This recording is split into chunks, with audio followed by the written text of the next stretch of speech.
Assalamualaikum warahmatullahi wabarakatuh. Pada kali ini saya akan memberikan tutorial bagaimana cara menggunakan fungsi fitur dari Move All Copy di Solidworks ya.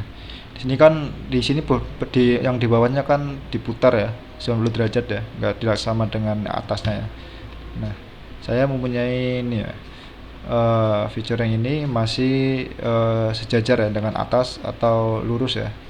Nih, paralel. Kita akan memutar agar yang bawah ini kita putar 90 derajat di sini ke arah kanan ya, sini berlawanan arah jarum jam ya. Ke bawah kita putar ke sini yang derajat. Caranya kita tinggal gunakan fitur move copy. Sebelum menggunakan fitur itu kita pastikan ini kita gunakan dulu yang fitur geometri, kita buat aksis dulu. Kemudian kita klik yang cylindrical or polynomial face yang ini. Kemudian pilih yang ini, face yang luar, klik OK. Nah, setelah ada akses ini yang kita buat, ya tinggal masuk ke fitur ini, insert ke fitur, kita pilih yang move or copy.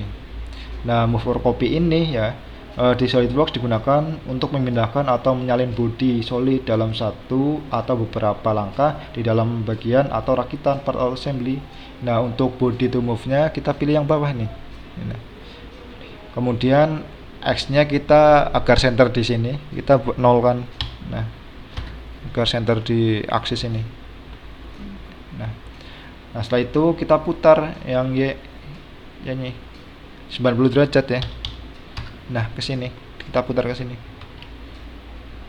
Nah, 90 derajat. Kita juga dapat mengkopinya saja nih.